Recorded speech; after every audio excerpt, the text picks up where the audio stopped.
رمضان رمضان رمضان رمضان رمضان السلام علیکم ورحمۃ اللہ وبرکاتہ نحمده ونصلی علی رسوله الکریم اما بعد قال اللہ تبارک وتعالی فمن شہد منکم الشہر فلیصم۔ رمضان المبارک میں اللہ تبارک و تعالیٰ کی طرف سے ایمان والے بندوں پر روزے کی فرضیت عائد کی گئی ہے۔ مومن کے لیے روزہ رکھنا فرض ہے۔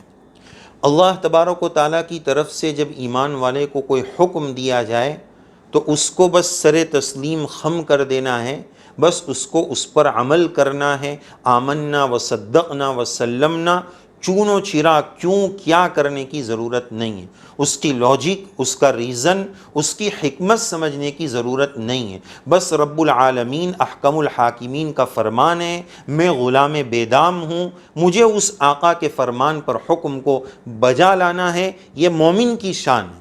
لیکن اس رب کی کرم نوازی یہ ہے، کرم فرمائی یہ ہے کہ اللہ تعالیٰ نے انسانوں کو جو بھی حکم دیا ہے اس میں اللہ تعالیٰ نے انسانوں کا فائدہ اور ان کی بہتری کو اور ان کی فائدوں کو پیش نظر رکھا ہے۔ چنانچہ آج کی اس نشست میں رمضان المبارک کے روزے کے دنیاوی اعتبار سے کیا کیا فائدے ہو سکتے ہیں، یہ عاجز آپ کی خدمت میں عرض کرنا چاہے گا۔ یہ بات پہلے پھر ایک مرتبہ ذہن نشین کر لیں کہ فائدہ تلاشنے کی ضرورت نہیں ہے۔ غلام کی شان یہ ہے کہ فائدے کے بغیر فوراً حکم کو مان لے۔ آقا نے غلام کو کہا ادھر جاؤ، یہ کرو وہ کرو، اس کو پوچھنے کا رائٹ نہیں ہے کہ یہ کروں گا تو مجھے کیا ملے گا، میرا اس میں کیا فائدہ ہے، اس کو یہ پوچھنے کا اختیار نہیں ہے۔ لیکن اس کے باوجود اللہ تعالیٰ نے جو احکامات دیے ہیں اس میں مصلحت ہے، بندوں کے فائدے ہیں۔ چنانچہ آپ کی خدمت میں روزے کے دنیاوی اعتبار سے چند فوائد پیش خدمت ہے۔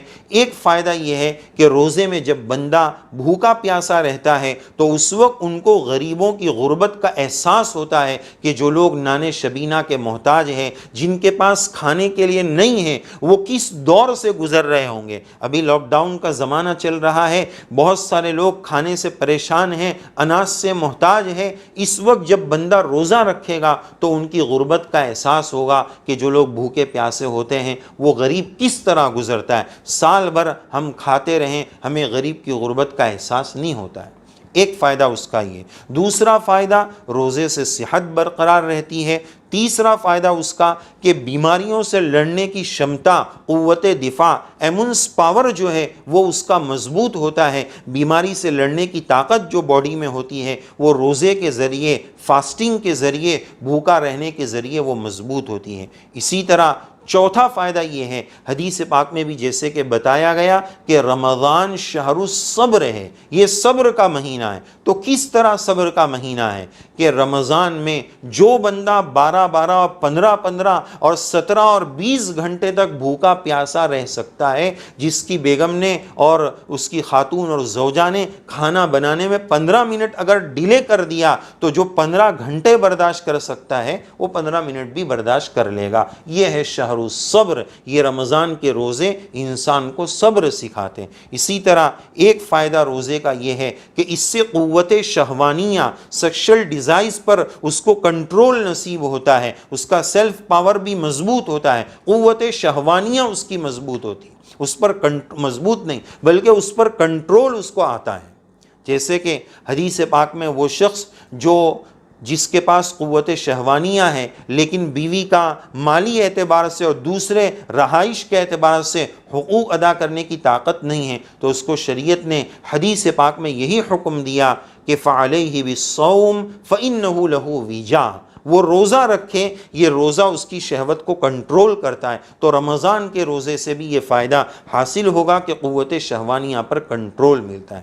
اسی طرح روزے کا ایک چھٹا فائدہ یہ ہے کہ اس سے قوت ارادی مضبوط ہوتی ہیں۔ قوت ارادی، رسول اللہ صلی اللہ علیہ وسلم نے خواجہ ابو طالب سے جو بات فرمائی تھی کہ اگر یہ لوگ میرے ایک ہاتھ پر سورج اور ایک پر چاند لا کر رکھ دیں تو بھی میں اپنے مشن سے اور انسانیت کو خیر کی کی طرف بلانے سے، ایمان کی طرف بلانے سے باز نہیں آؤں گا۔ اسی قوت ارادی کو سیدنا ابو بکر رضی اللہ عنہ سے ہم سمجھ سکتے ہیں کہ حضرت ابو بکر رضی اللہ عنہ ارحم امتی، اس امت کے سب سے زیادہ رحم دل انسان ہونے کے باوجود حضرت ابو بکر رضی اللہ عنہ نے جب زکوٰۃ دینے والوں نے انکار کیا تھا تو فرمایا تھا جو آپ صلی اللہ علیہ وسلم کے دور میں اونٹ کی رسی زکوٰۃ میں دیتا تھا، میں تلوار کے زور سے اس سے وہ بھی وصول کر کے رہوں گا۔ یہ قوت ارادی روزے سے حاصل ہوتی ہے۔ اسی طرح ساتواں ایک فائدہ بیہقی شریف میں شعب الایمان کی روایت موجود ہے،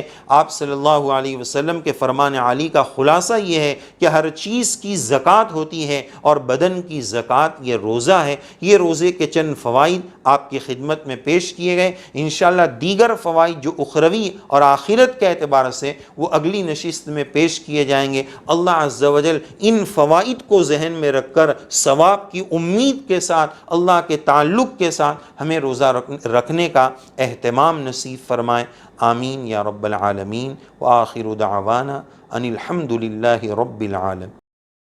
ہے ہند میں انوکھا مرکز تحفظ دی، یہ دی کا ترجمہ ہے مرکز تحفظ دی۔